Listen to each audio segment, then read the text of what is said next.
आइए,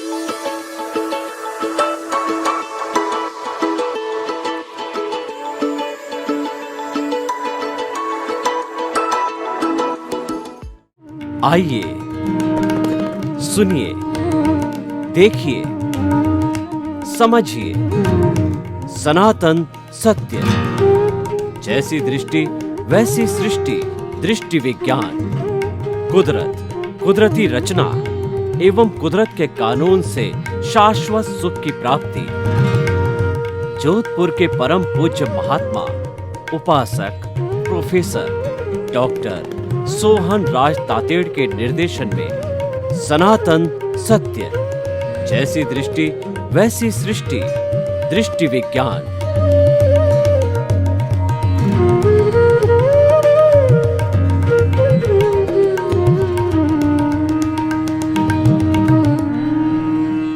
भाइयों और बहनों, मातृशक्ति को नमन। आज का हमारा अति सुंदर विषय योग द्वारा संपूर्ण स्वास्थ्य। एक तरफ तो योग आ गया, दूसरी तरफ संपूर्ण स्वास्थ्य आ गया। तो सबसे पहले हम इन दोनों की सांगोपांग व्याख्या करेंगे। पहले संपूर्ण स्वास्थ्य की व्याख्या करते हैं, क्योंकि प्राप्ति क्या करनी है, संपूर्ण स्वास्थ्य की प्राप्ति करनी है तो हम विश्व के वर्ल्ड हेल्थ ऑर्गेनाइजेशन ने संपूर्ण स्वास्थ्य किसको कहा है उसकी गाइडलाइन लेते हैं। WHO ने संपूर्ण स्वास्थ्य उस व्यक्ति को स्वस्थ कहा है जिसके अंदर शारीरिक स्वास्थ्य, फिजिकल हेल्थ, दूसरा मानसिक स्वास्थ्य, मेंटल हेल्थ, तीसरा इमोशनल स्वास्थ्य, इमोशनल हेल्थ यानी भावनात्मक स्वास्थ्य, चौथा जो स्पिरिचुअल हेल्थ मीन्स आध्यात्मिक स्वास्थ्य।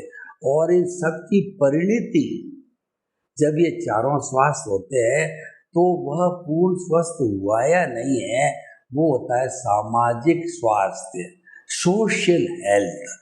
इन पांचों तरह के हेल्थ को रखने वाला संपूर्ण स्वस्थ व्यक्ति है, और किसी में कोई कमी है तो संपूर्णता नहीं है। तो इन पांचों को जो है प्राप्त करना वो संपूर्ण स्वास्थ्य कहलाता है।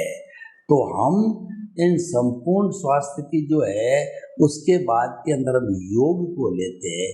योग का अर्थ होता है जोड़ना, किसको, माइंड, बॉडी और सोल। जब हमारा मन, शरीर और आत्मा एक लाइन में आ जाते हैं, सिंक्रोनाइज होते हैं, सम अवस्था में आ जाते हैं, तो फिर पीछे कुछ रहता ही नहीं है, क्योंकि प्रभु आ गया आत्मा और जो है मन आ गया जिससे संचालन होता है। जो संचालित होता है शरीर होता है, तीनों ही मेन आ गए तो फिर चौथे की जरूरत भी नहीं है। इसको कहते हैं योग। तो हम इस योग के द्वारा यानी मन, शरीर और आत्मा को समझे हैं। तो मन होता है वह हमारा चिंतन करता है, वर्तमान का चिंतन करता है और भूतकाल की जो है स्मृति करता है, भविष्य काल की कल्पना करता है, उसको मन कहते हैं। और मन है मनन के पहले और मनन के बाद मन नहीं होता है, केवल मनन सोचा जाता, उसी समय मन को पैदा किया जाता है। इसलिए मन एक टेम्परेरी तत्व है, मन पौद्गलिक है और मन नाशवान है। मन समाप्त हो जाता है जब हम अमन बनते हैं, तो हमारा प्रभु आत्मा की सहायता ली जाती है, वो प्रत्यक्ष ज्ञान कहलाता है। और मन जहाँ पे फंक्शन होता है वो अप्रत्यक्ष ज्ञान कहलाता है। तो मन और शरीर, ये हमारा सारा जो शरीर है पंचभूतात्मक है, पृथ्वी, जल, अग्नि, वायु और आकाश।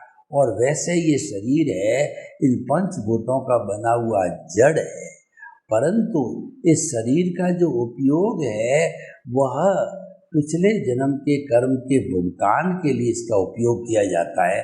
बस इसका यही फंक्शन है। और शरीर माध्यम खलु धर्म साधनम, शरीर को धर्म करने का, मुक्ति के रास्ते पर चलने का और हमारा जो व्यवहार जगत अज्ञान है उसको शून्य करने का ये माध्यम है। और शरीर व्याधि मंदिरम, शरीर को व्याधि का मंदिर कहा जाता है। इसमें सैकड़ों तरह की बीमारियां होती है, फिर भी जो है ये मुक्ति में ले जाने वाला साधन है, बीमार होते हुए भी। और हमारी आत्मा है वो तो स्वयं भू है, भीतर विराजमान प्रभु है, उस पर किसी दूसरे का कोई कानून नहीं चलता। शरीर के ऊपर तो कुदरत का कानून चलता है, मन वचन काया रूपी ये शरीर पर कुदरत का कानून चलता है। और मन वचन काया उदय और प्रारब्ध के अधीन चलते हैं, मैकेनिकल मोड से चलते हैं। और जो हमारा कहना चाहिए कि इसको जो भुगतान कराने वाला है वह कुदरत है, वो द्रव्य क्षेत्र काल और भाव के माध्यम से जो है इस शरीर का भुगतान कराती है। इसीलिए हमारी बॉडी को कहा जाता है ये इस नेचर का यूजर है, यानी पंचभूतों का यूज करता है। और इस नेचर का जो है हमारी प्रकृति माँ का ये गेस्ट है, जो 60-70 जितना आयुष्य होता है उतने साल के लिए आता है और अपना नाटक अदा करके फिर चला जाता है। रंगमंच यह जगत है और कर्म खिलावनहार और नाना रूप बनाए के चेतन खेलनहार। जो डोरे की सहायता से लट्टू को जो फेंका जाता है, मोमेंट ऑफ इनर्शिया दिया जाता है, तो लट्टू कहता है कि मैं घूम रहा हूँ। अरे तेरे को घुमाने वाला धागा है, तो ये शरीर कहता है कि मैं ऐसा कर रहा हूँ, वैसा कर रहा हूँ, ऐसा कर दिया। अरे भाई, भाग्य रूपी जो धागा है वो तुम कठपुतली हो, तुम्हारे को घुमा रहा है, को सुख को दुख देता है और कर्म देत झकझोर। और उर्जत सुरजत आप ही ध्वजा पवन के फेर। जो ध्वजा है वो पवन के फेर से जो सुलझती है उलझती है, वही सुलझाने वाला है, तुम उसके सुलझाने वाले नहीं हो। यानी जो कुछ भी तुम्हारे को सुख दुख होता है वो कर्माधीन है और उसको भुगताने वाली हमारी ये कुदरत है, जो कि 6 द्रव्यों से बनी हुई है। वो है हमारा चेतन, अचेतन और जो है मोशन, रेस्ट, टाइम और स्पेस। ये इटरनल 6 द्रव्य है, इसको नेचर कहते हैं। और जिस कानून पर ये चलते हैं वो कुदरत का कानून कहलाता है। और जो व्यक्ति का भुगतान कराने के लिए ये 6 तत्व है, जो कि तत्व रूप में तो इटरनल है, अवस्था रूप के अंदर ये बदलते रहते हैं। उसको संसार कहते हैं कि हर क्षण हर वस्तु बदलती है, यानी 6 द्रव्य बदलते हैं, उसी का नाम संसार है। और इस बदलाव को कहते हैं हम कुदरती रचना।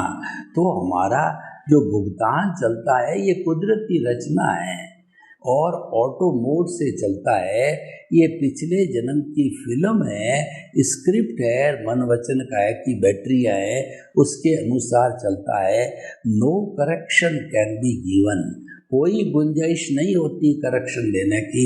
फिल्म के अंदर वर्तमान का प्रोजेक्टर है, वो कोई करेक्शन नहीं दे सकता है, वो तो अपने आप फिल्माई गई है, उसी के अनुसार चलती है। तो भाई और बहनों, हम आपको बताना चाहते हैं कि हमने जो बात कही, मन की बात कही, और दूसरा शरीर की बात कही, और तीसरा स्वयं भू, हमारी शुद्ध आत्मा अक्रिया है, कुछ भी नहीं करती, उसकी प्रेजेंस है। उसकी प्रेजेंस नहीं हो तो वी आर डेड बॉडी, हमको शमशान में ले जा कर के जला दिया जाएगा। और स्वयं भू होने के कारण कोई भी नेचर का हमारे पर कानून नहीं चलता है, और आत्मा का स्वयं का कानून चलता है। उस कानून के तहत जो प्रतिष्ठित आत्मा है वह पुरुषार्थ करती है। अगर सम्यक ज्ञान, सम्यक दर्शन की एप्लीकेशन होती है तो मुक्ति का मार्ग मिलता है। मिथ्या ज्ञान, मिथ्या दर्शन, मौन या कर्म की एप्लीकेशन जो प्रतिष्ठित आत्मा के जरिए होती है, तो हमारा देहाध्यास होता है, हम संसार में भटकते हैं। ये दो ही रास्ते हैं, एक रास्ता संसार का है और एक रास्ता जो है शाश्वत सुख का है। दोनों में चीज़ें वही काम आती है, शरीर वही है, सिर्फ ज्ञान दर्शन की एप्लीकेशन की डिमार्केशन है कि कौन सा ज्ञान दर्शन अप्लाई हो रहा है। सम्यक ज्ञान सम्यक दर्शन है तो निश्चित तौर से आप मुक्ति की ओर बढ़ रहे हो। मिथ्या ज्ञान मिथ्या दर्शन और मोहनीय कर्म है तो आप एज यूजुअल इस 84 लाख जीवा योनि में भटक रहे हो और भटकते रहो। बड़ी सिंपल कैलकुलेशन है। तो भाई और बहनों, ये हमारा प्रभु की प्रेजेंस और जो है सारा पुरुषार्थ करने वाली प्रतिष्ठित आत्मा, चाहे अच्छा हो बुरा हो, उसका मैकेनिकल पार्ट है, ये हमारा भुगतान कराती है जो हम पीछे से लेके आए हैं। ये योग कहलाता है। तो भाई और बहनों, अब योग से हम 5 तरह के स्वास्थ्य कैसे प्राप्त कर सकते हैं, वो आज का विषय है। पहला फिजिकल हेल्थ, यानी आपका शारीरिक स्वास्थ्य। शारीरिक स्वास्थ्य जब आता है, छोटे से छोटी इकाई जो है वो हमारी कोशिका कहलाती है। There is a cell, there is a life, without the cell there is no life at all. 60 खरब कोशिकाएं मिलकर के इस शरीर को हेल्दी रखती है। इतना बड़ा वो जो है कहना चाहिए जो उनका सिस्टम है, उस सिस्टम से वो काम करती है। और हमारी जब 60 खरब कोशिकाएं है होमोस्टैटिक कंडीशन से स्वस्थ रखती है, तो दुनिया में तो 7.8 अरब की जनसंख्या है। क्या वो शांतिपूर्ण सहवास नहीं कर सकते? उसका बहुत छोटा हिस्सा है, जबकि 60 खरब कोशिकाएं एक साथ रहती है, शरीर को स्वस्थ रखती है। ये विचारणीय सोचनीय प्रश्न है। तो शैल से जो है हमारे जो कहना चाहिए टिश्यूज बनते हैं, फिर ऑर्गन्स बनते हैं, फिर सिस्टम बनता है। ये सब व्यवस्थित रूप से बिना कोई व्यवधान के चलते रहते हैं तो शारीरिक स्वास्थ्य होता है। लेकिन व्यवधान आता है तो आदमी शारीरिक रूप से बीमार पड़ जाता है कि कभी हार्ट गड़बड़ होता है, कभी लंग्स गड़बड़ होते हैं, कभी लीवर गड़बड़ होता है, कभी किडनी गड़बड़ होती है, कभी दिमाग के अंदर हो जाती है, कभी मसल्स खराब हो जाते हैं, कभी पेन आ जाता है, इत्यादि इत्यादि होता है। तो अब योग के द्वारा, यानी योग का 8 अंग है, उसमें से अगर हम आसन को लेवें तो व्यक्ति अगर अपने उम्र के हिसाब से जो प्रतिदिन हल्के फुल्के बहुत आसन होते हैं, हल्के फुल्के अपनी अपनी आयु के अनुरूप जो वो करता रहे, तो जो व्यक्ति के मसल्स होते हैं, हमारे शरीर में जो कंकाल है, जो हड्डियों का ढांचा है, वह घूमता है, सीधा होता है, ऊंचा होता है, वो होता है मसल्स के द्वारा। हड्डियाँ अपनी जगह हड्डी नहीं मुड़ सकती, मुड़ता है वो मसल्स है। ये मसल्स इलास्टिक होने चाहिए, वरना वो अकड़न आ जाती है शरीर में, गंठिया हो जाती, व्यक्ति नीचे झुक नहीं सकता, ऊपर देख नहीं सकता और स्पाइनल कॉर्ड की बीमारी हो जाती है, इत्यादि इत्यादि। तो हमारे शरीर की जो मसल्स को डक्टिलिटी, मसल्स को शिथिल करना, मसल्स को नरम बनाना, मसल में इलास्टिसिटी लाना, वो काम आसन करते हैं। तो हमें प्रतिदिन आसन करना चाहिए, उससे हमारा ब्लड सर्कुलेशन बढ़ता है, उत्सर्जन तंत्र सही होता है, श्वसन तंत्र सही होता है और हमारे ऑर्गन्स है, टिश्यूज है और कोशिकाएं सही रहती है। तो ये सारा काम हम आसन के जरिए यानी योग के जरिए जो है शारीरिक स्वास्थ्य को मेंटेन कर सकते हैं। दूसरा है मेंटल हेल्थ। मेंटल हेल्थ जो है वो मानसिक स्वास्थ्य, हमारा विचार उलझुल नहीं आने चाहिए, विचार संतुलित होने चाहिए, परेशान करने वाले नहीं होने चाहिए, डिप्रेशन के कहिए, क्रोध के कहिए वगैरह, ये विचार जो है ऐसे हमारे नहीं आने चाहिए। तो उसके लिए हमें प्राणायाम करना चाहिए। प्राणायाम का अर्थ होता है प्राणों का आयाम। प्राण वायु का आयाम करना, उसके लिए इतना समय अब नहीं है कि मैं एक एक प्राणायाम कराऊं। अलग समय मिले पर एक एक प्राणायाम कराया जाएगा। तो सबसे पहले श्वास परीक्षा, आते जाते श्वास को देखना, कायोत्सर्ग है और श्वास की शीतलता के श्वास को देखना, श्वास को लंबा लेना, समतल लेना, श्वास आ रहा है जा रहा है। उसके बाद अनुलोम विलोम की हमारी ये जो चंद्र नाड़ी से श्वास लिया और सूर्य नाड़ी से निकाला, सूर्य नाड़ी से लिया और चंद्र नाड़ी से निकाला। अगर शरीर में ठंडक लानी है तो चंद्र नाड़ी से श्वास लेना चाहिए और इसी से निकालना चाहिए। गर्मी लानी है तो सूर्य नाड़ी से ले और सूर्य नाड़ी से निकालो। बैलेंस करना है तो चंद्र से सूर्य की और सूर्य से चंद्र की ओर निकालने का आप जो है कार्य करते रहो। इस तरीके से कपालभाति है, भस्त्रिका है, शीतली है, ये सारे प्रयोग करने से हमारे जो मानसिक विचार है, हमारे जो हार्मोन्स है वो संतुलित होते हैं, विचार उलझुल नहीं आते हैं, विचार शांत रहते हैं, विचारों पे नियंत्रण होता है, अंकुश लगता है।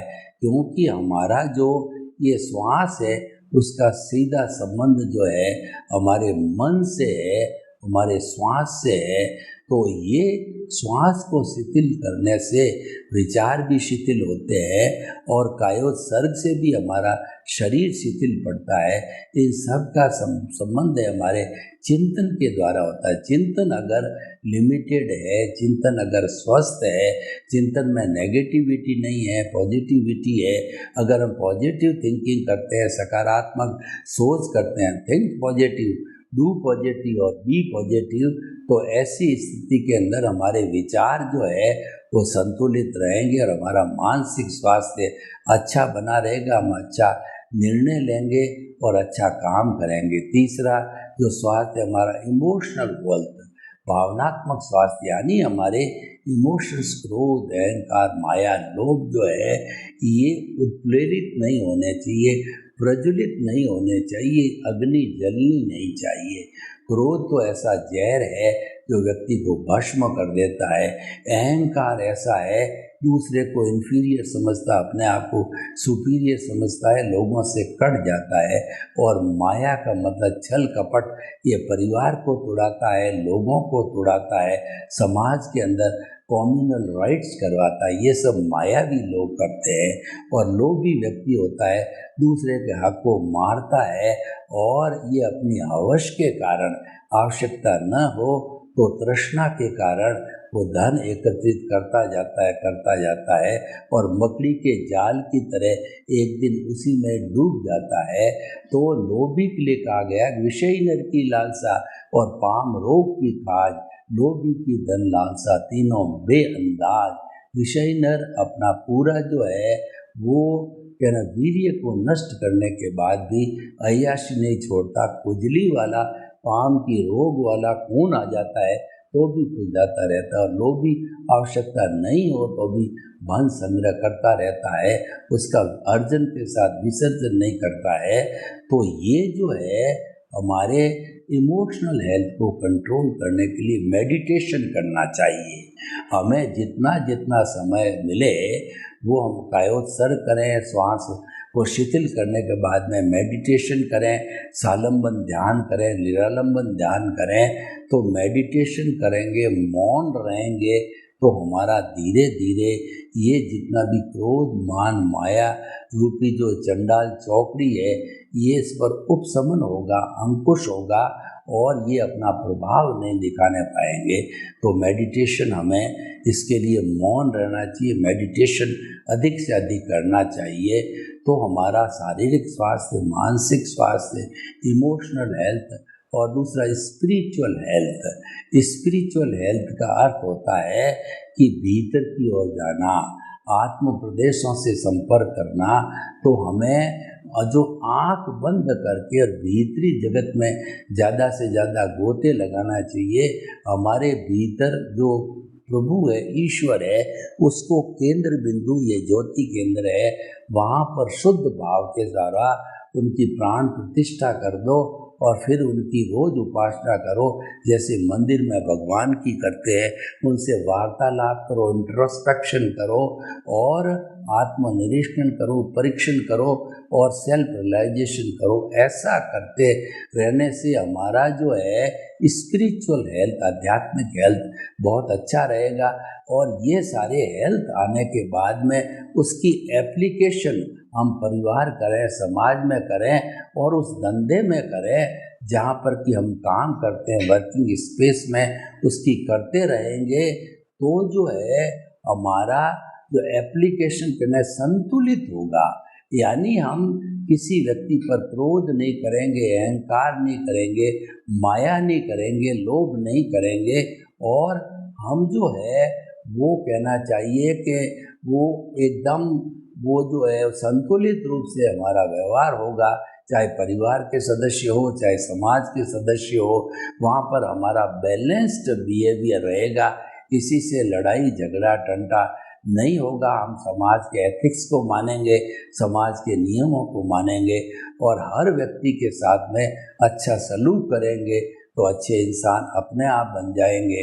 तो ये जो हमारा है ये है सामाजिक स्वास्थ्य। तो ये सारा जो पांचों तरह के स्वास्थ्य है, हम योग की अलग अलग योग की एप्लीकेशन करके इसको अच्छा बना सकते हैं। तो हम ये कहना चाहते हैं कि अगर हम योग की एप्लीकेशन हमारे इन पांचों तरह के स्वास्थ्य में करें तो हमारा स्वास्थ्य अपने आप संपूर्ण स्वास्थ्य बन जाएगा। योग में एक बड़ी विशेषता है, योग शरीर की लेबोरेटरी बनाता है और मन और हमारा शरीर और आत्मा को सिंक्रोनाइज करता है और इसमें कोई साइड इफेक्ट नहीं होता है, इसमें कोई खर्चे की जरूरत नहीं होती है, इसमें कोई बहुत बड़े स्थान की जरूरत नहीं होती है। साफ सुथरा बिना बदबू वाला शांतिपूर्ण स्थान हो, वहाँ पे आप किसी भी आसन में बैठ करके प्राणायाम है और आपका ध्यान है, आसन है, ये कर सकते हो और पांचों तरह के स्वास्थ्य आप बिना किसी पैसे को खर्च किए कर सकते हो। जबकि आप डॉक्टर के पास जाओ, हजारों लाखों रुपए का खर्चा होता है और साइड इफेक्ट होता है। एक बीमारी ठीक होती है, दूसरी खड़ी हो जाती है, दूसरी ठीक होती है, तीसरी खड़ी हो जाती है। इस तरीके से ये जो है वो हमारे बीमारियों का चैनल आगे से आगे चलता रहता है। लेकिन जो हमारा योग है उसके साथ में आयुर्वेद का उपयोग औषधि के रूप में किया जा सकता है, क्योंकि पुराने ज़माने में सिर्फ हमारी जो है वो हमारी यही जो है पद्धति हुआ करती थी और योग के साथ में आयुर्वेद हुआ करता था और नेचुरोपैथी होती थी और सिद्धा थे। यही चीज़ें सिंपल थी। इन सिंपल से सब तरह के स्वास्थ्य को हमारा नहीं, जो इस नेचर में संपूर्ण 84 लाख योनि के लोग हैं, जो पशु पक्षी है, उन सब का जो है इलाज इन 5 भूतों के अंदर है। पृथ्वी, जल, अग्नि, वायु और आकाश के अंदर है। इसको नेचुरोपैथी कहा गया है कि जब जो योग भी बाद में आया, नेचुरोपैथी तो नेचर के साथ ही है और इन 5 भूतों से जुड़ी हुई है। नेचुरोपैथी पृथ्वी देखिए कि कोई व्यक्ति के अगर पेट में गड़बड़ होती है तो चिकनी मिट्टी की पट्टी बांध के रखिए तो वो वहाँ के दर्द को सोख लेती है। जल की जो है वो पट्टी ऊपर डाल दिए तो कितना ही बुखार होता है, बुखार ठंडा हो जाता है। तो गर्म पानी का भी सेक हो सकता है और गर्म हवा का भी सेक हो सकता है। तो इस तरीके से पृथ्वी, जल, अग्नि जो तपना है, सेकना है, ये और वायु और आकाश का मतलब खुली आकाश में मॉर्निंग वॉक करो, आप घूमो फिरो और मॉर्निंग की ऑक्सीजन लो, वो प्राण वायु का काम करती है। यानी कि पूरी प्रकृति में इन 5 जो है वो प्रकृति के तत्व है, पंचभूत है, उसी से सारा स्वास्थ्य हुआ करता था। उसके बाद में योग आया, सिद्धा आया, आयुर्वेद आया। और यहाँ ये तो हजारों साल से चल रहे हैं। एलोपैथी को तो आए हुए 100-200 वर्ष ही हुए हैं। पहले इसी तरह का स्वास्थ्य मेंटेन हुआ करता था। तो हम आज इस एपिसोड के माध्यम से कह सकते हैं कि योग के द्वारा हम संपूर्ण स्वास्थ्य के धनी बन सकते हैं और अपने संपूर्ण 5 तरह के स्वास्थ्य को आराम से मेंटेन कर सकते हैं। सर्वे भवन्तु सुखिनः, सर्वे सन्तु निरामया। लोग के जीवों को सुख मिले, शांति मिले, आनंद मिले, प्रेम मिले, सौहार्द मिले और हम सभी हमारी पुरानी पद्धति योग के द्वारा संपूर्ण स्वास्थ्य को प्राप्त करें। आपके प्रति मंगल भावना। ओम शांति।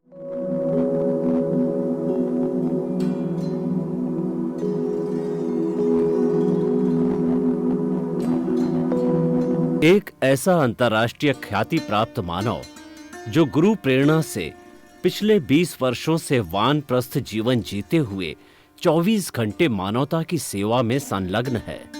एक ऐसा मानव जो अभी राष्ट्रीय, अंतर्राष्ट्रीय टीवी चैनलों पर 7,500 एपिसोड के माध्यम से सनातन सत्य, आत्मविज्ञान एवं पुनरुत्थान, व्यवहार एवं निश्चय जगत के जीवनोपयोगी विषयों पर हृदय स्पर्शी प्रवचन कर चुका है।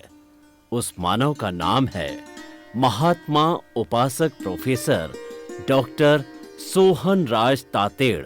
प्रोफेसर तातेड़ द्वारा योग, दर्शन, शिक्षा विषयों पर रचित पीएचडी स्तर के 250 शोध ग्रंथ भारत के 100 प्रतिष्ठित विश्वविद्यालयों में शोधार्थी पढ़ रहे हैं तथा वे सभी शोध ग्रंथ वहां की सेंट्रल लाइब्रेरियों में उपलब्ध हैं। महात्मा सोहन राज ने अभी तक हजारों स्कूलों, कॉलेजों, विश्वविद्यालयों एवं संस्थाओं में सेमिनार, वर्कशॉप, कैंप लगाकर लाखों विद्यार्थियों को योग, दर्शन, शिक्षा का प्रशिक्षण देकर उन्हें सुसंस्कारित किया। डॉक्टर तातेड़ ने भारतीय संस्कृति उत्थान के 4000 से अधिक समसामयिक विषयों पर आर्टिकल लिखकर ऑनलाइन जर्नल, पत्रिकाओं, वेबसाइट्स पर प्रकाशित किया, जिसका उपयोग लाखों पाठक कर रहे हैं। उपासक तातेड़ के 5000 से अधिक आज का सुविचार, आज का शुभ संदेश, आज का मंगल भावना योग आदि चिंतन websites, Twitter, blogger, Facebook, YouTube माध्यमों से लाखों लोग अपना जीवन निर्माण कर रहे हैं। मानवता के मसीहा ऐसे महामानव महात्मा सोहन राज तातेड़ के प्रोफाइल को अभी तक विश्व के 20 लाख दर्शक यूट्यूब पर, 12 लाख गूगल पर एवं लाखों दर्शक फेसबुक, ब्लॉगर, ट्विटर और इंस्टाग्राम पर देख चुके हैं।